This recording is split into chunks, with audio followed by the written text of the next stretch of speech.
أعوذ بالله من الشيطان الرجيم. بسم الله الرحمن الرحيم.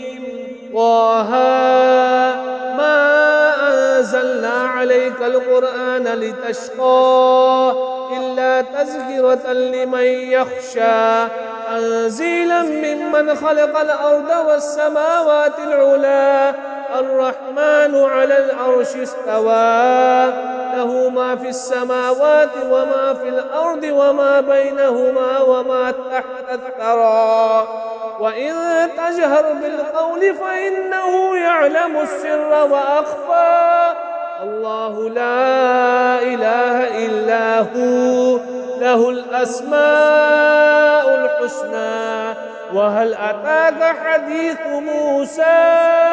إذ رأى نارا فقال لأهلهم كثوا إني آنست نارا لعلي آتيكم منها بقبس أو أجد على النار هدى فلما أتاها نودي يا موسى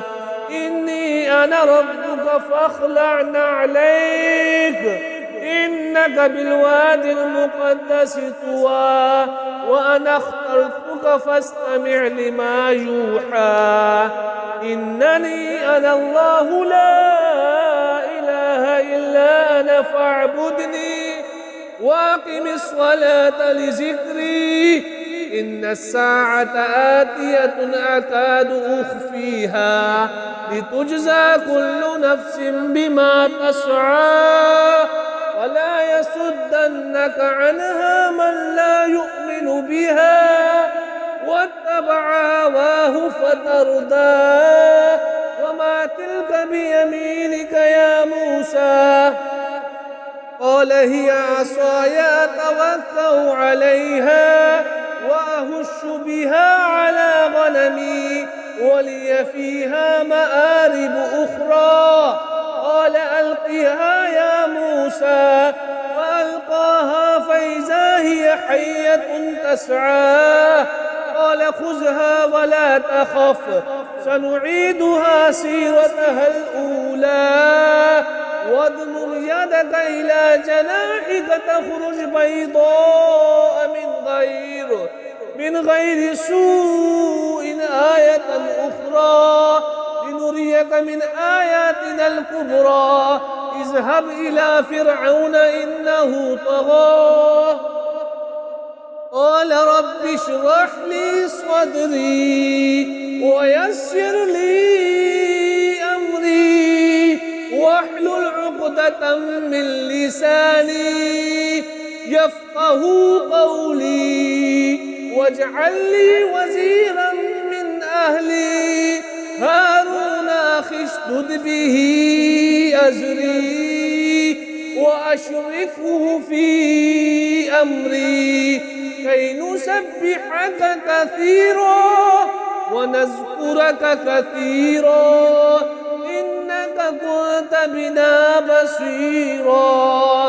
قال قد أوتيت سؤلك يا موسى ولقد مننا عليك مرة أخرى إذ أوحينا إلى أمك ما يوحى أن اقذفيه في التابوت فاقذفيه في اليم فليلقه اليم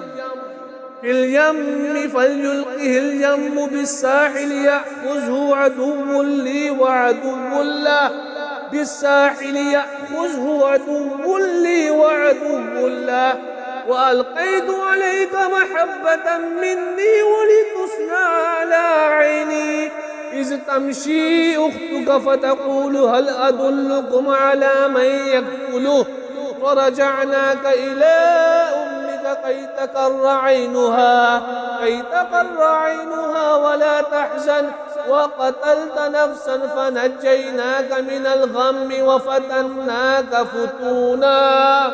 ولبثت سنين في أهل مدين ثم جئت على قدري يا موسى واصطنعتك لنفسي اذهب أنت وأخوك بآياتي ولا تنيا في ذكري اذهبا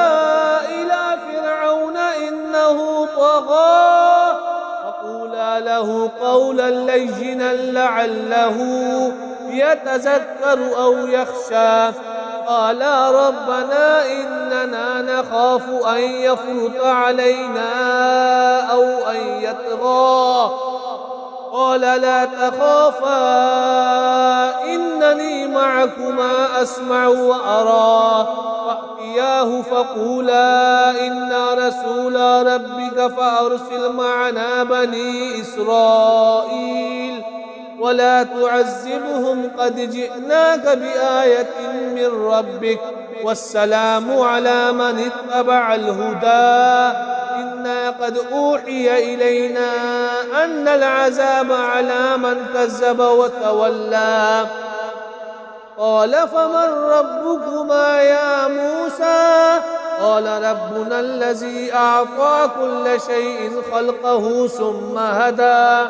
قال فما بال القرون الأولى؟ قال علمها عند ربي في كتاب لا يضل ربي ولا ينسى. الذي جعل لكم الأرض مهدا وسلك لكم فيها سبلا وأنزل من السماء ماء فأخرجنا به أزواجا من نبات شتى كلوا وارعوا أنعامكم إن في ذلك لآيات لأولي النهى. منها خلقناكم وفيها نعيدكم ومنها نخرجكم تارة أخرى. ولقد أريناه آياتنا كلها فكذب وأبى. قال أجئتنا لتخرجنا من أرضنا بسحرك يا موسى؟ فلنأتينك بسحر مثله فاجعل بيننا وبينك موعدا لا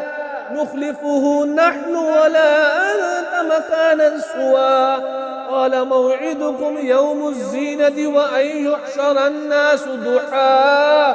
فتولى فرعون فجمع كيده ثم أتى. قال لهم موسى ويلكم لا تفتروا على الله كذبا فيسحتكم بعذاب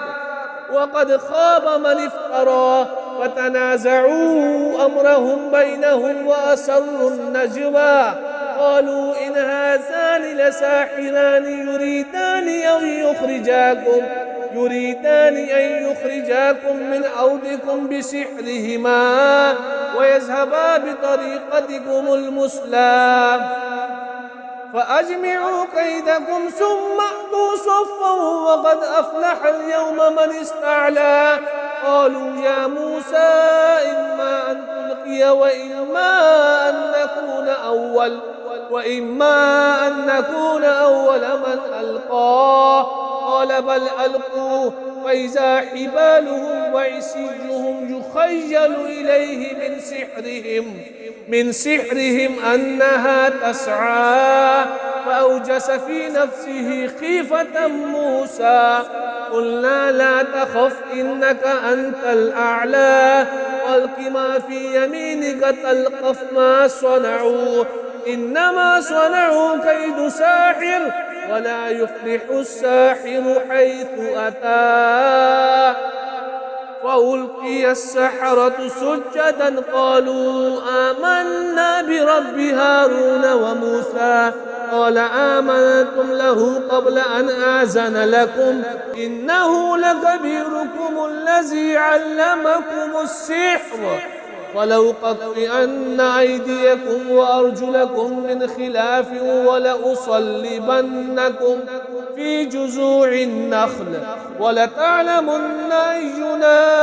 أشد عذابا وأبقى. قالوا لن نؤثرك على ما جاءنا من البينات والذي فطرنا فاقض ما أنت قاض إنما تقضي هذه الحياة الدنيا إنا آمنا بربنا ليغفر لنا خطايانا أكرهتنا عليه من السحر والله خير وأبقى إنه من يأت ربه مجرما فإن له جهنم لا يموت فيها ولا يحيا ومن يأته مؤمنا قد عمل الصالحات فأولئك لهم الدرجات العلا جنات عدن تجري من تحتها الأنهار خالدين فيها وذلك جزاء من تزكى ولقد أوحينا إلى موسى أن أسر بعبادي فاضرب لهم طريقا في البحر يبسا لا تخاف دركا ولا تخشى فأتبعهم فرعون بجنوده فغشيهم من اليم ما غشيهم وأضل فرعون قومه وما هدى يا بني إسرائيل قد أنجيناكم من عدوكم وواعدناكم جانب الطور الأيمن ونزلنا عليكم المن والسلوى كلوا من طيبات ما رزقناكم ولا تطغوا فيه فيحل عليكم غضبي ومن يحلل عليه غضبي فقد هوى وإني لغفار لمن تاب وآمن وعمل صالحا ثم اهتدى وما أعجلك عن قومك يا موسى قال هم أولئك على أثري وعجلت إليك رب لترضى قال فإنا قد فتنا قومك من بعدك وأضلهم السامري فرجع موسى إلى قومه غضبان أسفا قال يا قوم ألم يعدكم ربكم وعدا حسنا أفطال عليكم العهد أم أردتم أن يحل عليكم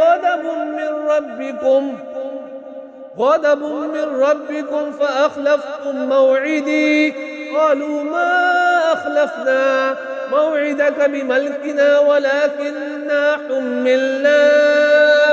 أوزارا من زينة القوم فقذفناها فكذلك ألقى السامري فأخرج لهم عجلا جسدا له خوار فقالوا هذا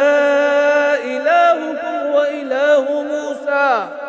فنسي أفلا يرون ألا يرجع إليهم قولا ولا يملك لهم ضرا ولا نفعا ولقد قال لهم هارون من قبل يا قوم إنما فتنتم به وإن ربكم الرحمن فاتبعوني وأطيعوا أمري قالوا لن نبرح عليه عاكفين حتى يرجع إلينا موسى قال يا هارون ما منعك إذ رأيتهم ضلوا ألا تتبعني أفعصيت أمري قال يا ابن أم لا تأخذ بلحيتي ولا برأسي إني خشيت أن تقول فرقت بين بني إسرائيل ولم ترقب قولي قال فما خطبك يا سامري قال بصرت بما لم يبصروا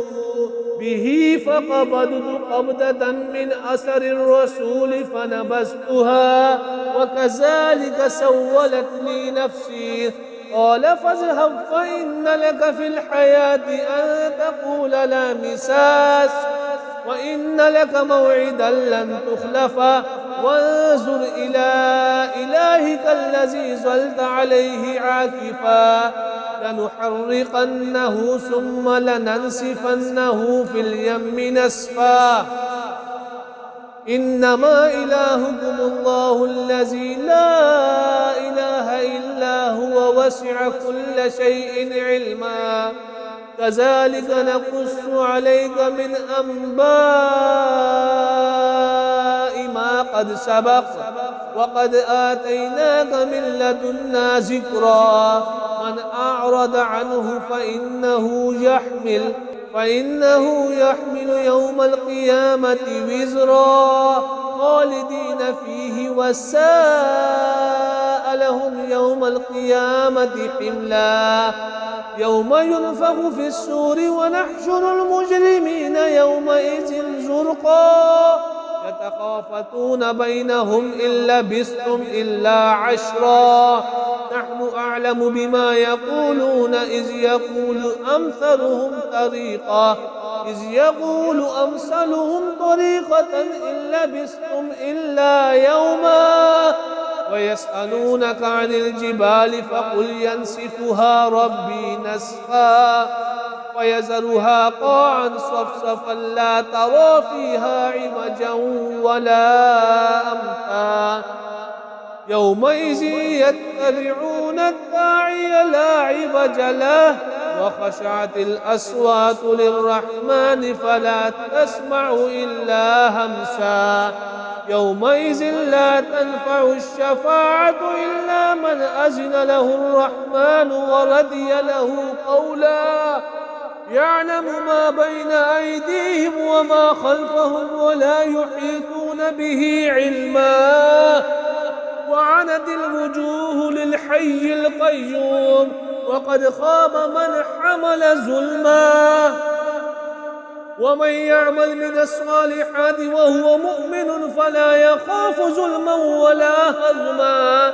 وكذلك أنزلناه قرآنا عربيا وصرفنا فيه من الوعيد لعلهم يتقون أو يحدث لهم ذكرا فتعالى الله الملك الحق ولا تعجل بالقرآن من قبل أن يقضى إليك وحيه وقل رب زدني علما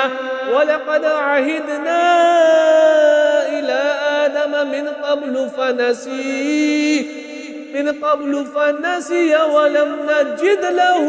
عزما وإذ قلنا للملائكة اسجدوا لآدم فسجدوا إلا إبليس أبى وقلنا يا آدم إن هذا عدو لك ولزوجك فلا يخرجنكما من الجنة فتشقى إن لك ألا تجوع فيها ولا تعرى وأنك لا تظمأ فيها ولا تضحى فوسوس إليه الشيطان قال يا آدم هل أدلك على شجرة الخلد وملك لا يبلى فأكلا منها فبدت لهما سوآتهما وطفقا يخصفان عليهما من ورق الجنة وعصى آدم ربه فغواه ثم اجتباه ربه فتاب عليه وهدى قال اهبطا منها جميعا بعضكم لبعض عدو فإما يأتينكم مني هدى فمن اتبع هداي فلا يضل ولا يشقى ومن أعرض عن ذكري فإن له معيشة ضنكا ونحشره يوم القيامة أعمى قال رب لم حشرتني أعمى وقد كنت بصيرا قال كذلك أتتك آياتنا فنسيتها وكذلك اليوم تنسى وكذلك نجزي من أسرف ولم يؤمن بآيات ربه ولعذاب الآخرة أشد وأبقى أفلم يهد لهم كم أهلكنا قبلهم من القرون يمشون في مساكنهم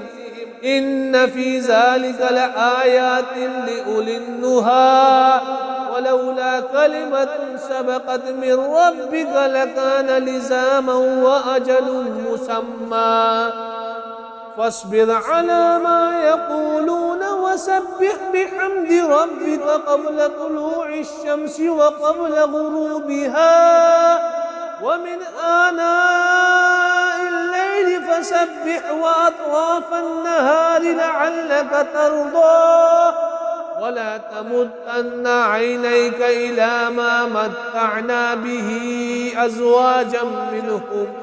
زهرة الحياة الدنيا لنفتنهم فيه ورزق ربك خير وأبقى وأمر أهلك بالصلاة واصطبر عليها لا نسألك رزقا نحن نرزقك والعاقبة للتقوى وقالوا لولا يأتينا بآية من ربه أولم تأتهم بينة ما في الصحف الأولى ولو أنا أهلكناهم بعذاب من قبله لقالوا ربنا لولا أرسلت إلينا رسولا فنتبع آياتك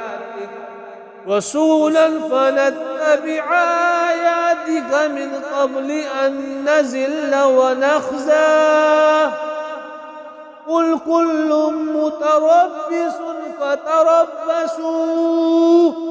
فستعلمون من أصحاب الصراط السوي ومن اهتدى